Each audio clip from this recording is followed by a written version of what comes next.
항의를 하고 따지고 들고 있는데 바울은 범사에 많다는 거예요. 범사에 많이 있다는 것입니다. 그 뒤에 사도 바울은 로마서 9장 4절 5절에서 유대인들이 누리고 있는 특권을 여러 가지로 설명해 주고 있어요. 제가 한번 읽어볼 테니까 여러분들 한번 보십시오. 저희는 이스라엘 사람이라 저에게는 양자됨과 영광과 언약들과 율법을 세우신 것과 예배와 약속들이 있고 조상들도 저희 것이요 육신으로 하면 그리스도가 저에게 나셨다. 지금 바울이 이 9장 4절 5절에서 유대인들이 누리고 있는 특권을 지금 나열하고 있습니다. 유대인들이 누리고 있는 특권이 무엇입니까? 양자된 것. 그 다음에 영광이 있었고 언약이 있었고 율법이 있었고 예배가 있었고 약속들이 있었고 조상들이 있었고 심지어 육신으로 하면 그리스도까지 받았다라고 말하고 있는 거예요. 지금 유대인들이 특권으로 누리고 있는 것들이 이렇게 많이 있어요. 그런데 이 여러 가지 특권 가운데 가장 으뜸되는 특권이 무엇이라고 했냐면 오늘 2절에서 아까 말씀 읽었잖아요. 하나님의 말씀을 맡았음이니라 그렇게 말하고 있죠. 하나님의 말씀을 맡은 자들이라는 거예요. 바로 유대인들에게 주신 특권입니다. 말씀을 받은 자들이라는 것입니다. 그런데 이방인들에게는 어떻습니까? 이 말씀을 받았습니까? 못 받았습니까? 이방인들은 이 말씀을 받지 못했어요.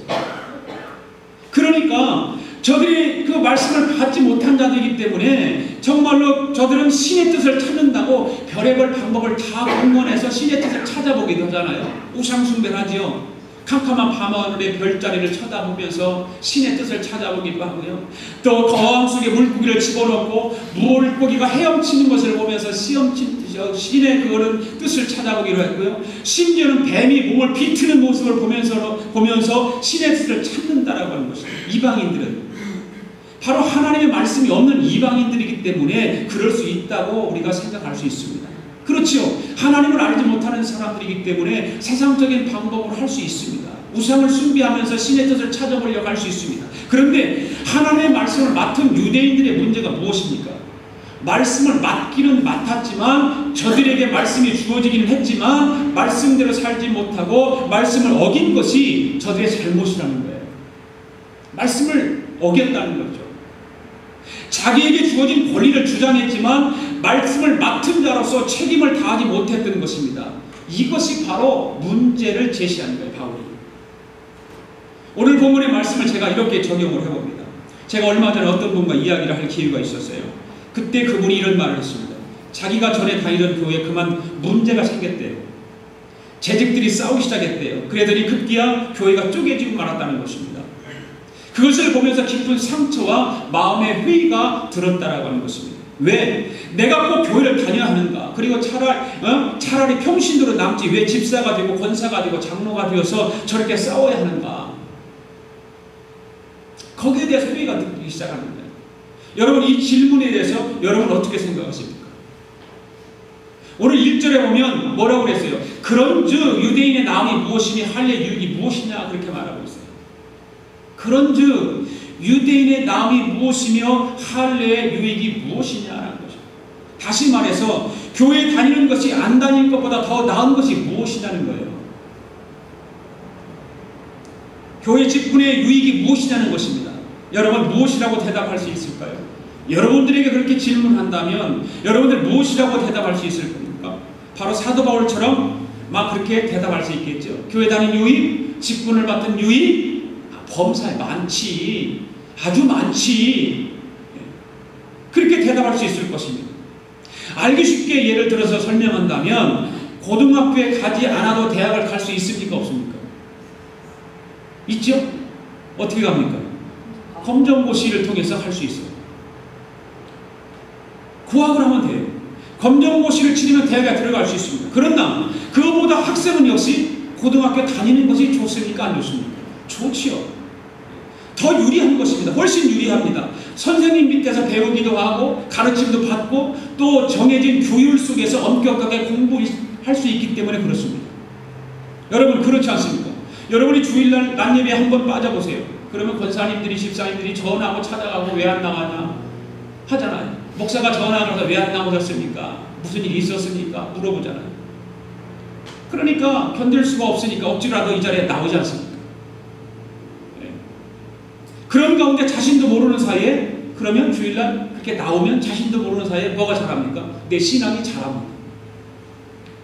제가 단언하기는 만일 여러분이 1년 내내 집에서 교회 나오지 않고 1년 내내 성경 읽고 기도 드린다고 교회 안 나오고 그렇게 해보세요. 100번이면 100번 다 실패하고 맙니다. 신앙은 성숙해지고 잘하는 것이 아니라 그렇게 하면 신앙은 떨어지는 것입니다. 그래도 교회에 나와서 말씀을 들으면 집에 있을 때는 성경 말씀이 이해되지 않았지만 말씀을 통해서 하나님의 말씀을 깊이 깨닫게 된다 그 말입니다. 오늘 우리가 여러분들 본문을 읽었지만 본문이 그 읽음을 통해서 여러분들 이해가 갈 수 있어요? 이해 안 가잖아요. 잘. 그러니까 교회에 와서 말씀을 들어야만이 내가 이해하지 못하는 것들을 이해할 수 있고 믿음으로 받아들일 수 있게 되는 거예요. 그리고 교회에 나오면 신앙의 선배들 있지 않습니까? 우리 권사님 같은 분 신앙의 선배들이 신앙을 하는 것을 바라보면서 아 신앙생활을 이렇게 하는 것이구나 그렇게 배우잖아요. 그리고 집에서 여러분들이 성경 읽고 기도해보세요. 그런 거 배움을 전혀 할 수 없어요. 교회 직분도 마찬가지예요. 평신도일 때는 뭐 담배도 피울 수 있어요. 술도 마실 수 있어요. 뭐 도박장에도 가끔 한 번씩 다닐 수 있어요. 그래 집사가 되면 어때요? 그래도 내가 집사인데 담배를 피울 수가 있나? 어떻게 술집에 드나들 수 있나? 하면서 자기도 모르게 스스로 조심하게 되잖아요. 그리고 끊기도 하고 그리고 여러 번 갈까 한 번으로도 갔다 올 수 있고 여러 가지 그런 직분을 맡으면 그런 유익되는 것이 한두 가지가 아니라 이 말입니다. 바로 유대인들의 문제가 무엇입니까? 자기에게 주어진 그 권리를 주장하면서 그들은 책임을 다하지 못했다는 거예요. 권리는 주장해요. 우리 자기가 특권 의식을 가지고 유대인으로서 특권 의식을 가지고 할례도 받고 율법이 있기 때문에 그런 특권 의식을 가지고 있지만 권리를 주장하지만 그 책임을 다하지 못했다라고 하는 것을 바울이 지적하고 있는 거예요. 마찬가지로 우리가 성도가 되어서 교회 다니는 것과 또한 직분을 가지는 것이 우리에게 유익이 많다 그 말입니다. 아멘. 중요한 것은 내가 성도로서 내가 교회 직분자로서 과연 거기에 합당한 삶을 살고 있느냐 하는 거예요. 우리가 먼저 이것을 우리 자신들에게 물어보아야 할 것입니다. 내 자신에게 질문을 던져보고 그 질문을 던졌을 때에 성령께서 나에게 무엇이라고 대답을 해주시는가를 들을 줄 알아야 돼요. 그리고 직분자로서 거기에 합당한 삶을 살아갈 수 있는 저와 여러분들이 다 되실 수 있기를 주님의 이름으로 축복합니다. 자, 유대인들의 두 번째 반발을 한번 살펴봅시다. 유대인 두 번째 반발. 유대인들의 두 번째 반발입니다. 3절 말씀 시작. 어떤 자들이 믿지 아니하였으면 어쩌리요? 그 믿지 아니함이 하나님의 기쁘심을 피하겠느냐.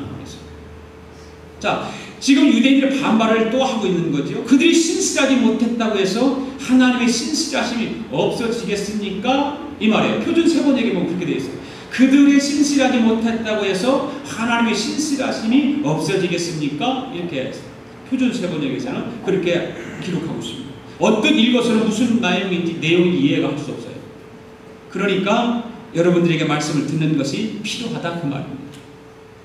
교회에 나오는 것이 중요하다 그 말입니다. 제가 알기 쉽게 설명을 드립니다. 유대인들이 누리고 있는 특권 가운데서 가장 큰 특권은 뭐냐면 아까도 2절에서 말씀했었죠. 하나님의 말씀을 맡은 것이라고 했어요. 하나님의 말씀을 맡은 거랍니다. 하나님은 말씀 속에서 유대인들에게 많은 약속을 해주셨지 않습니까? 말씀 속에서 많은 약속을 그들에게 해주셨어요. 그 가운데서 가장 핵심적인 약속이 무엇입니까? 바로 메시아를 보내주시겠다고 하는 약속입니다. 예수 그리스도를 보내주시겠다고 하는 약속입니다. 하나님은 약속대로 유대인들에게 메시아를 보내주셨습니다. 그런데 유대인들은 정작 메시아가 왔을 때 메시아를 받아들였습니까? 안 받아들였습니까? 안 받아들였습니다. 받아들이지 않았습니다. 매정했습니다. 그래서 심지어는 예수님을 어떻게 했습니까? 십자가에 못 박아 죽이기까지 합니다. 너무나 무지한 사람들 아닙니까? 너희들이 믿지 아니했기 때문에 너희들은 하나님의 진노의 대상이 될 수밖에 없다 하고 바울이 이와 같은 가르침에 지금 유대인들이 거기에 대해서 반발하고 있어요. 엄청난 반발을 하고 있어요. 유대인들이 지금 바울에게 하고 있는 반발은 유대인 가운데 많은 자들이 믿지 아니하였으면 어찌 되겠느냐? 어찌 되겠느냐? 믿지 않았기 때문에 다 버림을 받았다고 했는데 너희 말대로 믿지 아니했던 그 한 가지 이유 때문에 우리가 버림을 받게 된다면 하나님께서 우리 유대인들에게 약속해 주신 그 많은 것들이, 그 수많은 것들이 다 어떻게 되겠느냐는 거죠. 그러면서 하나님께서 우리에게 약속해 주실 때는 언제고 이제 와서 그 약속을 폐기해 버리겠느냐? 그 약속을 다 폐기해 버리겠느냐? 그렇다면 하나님은 미쁘신 하나님이 아니지. 그 미쁘신 하나님이 아니지.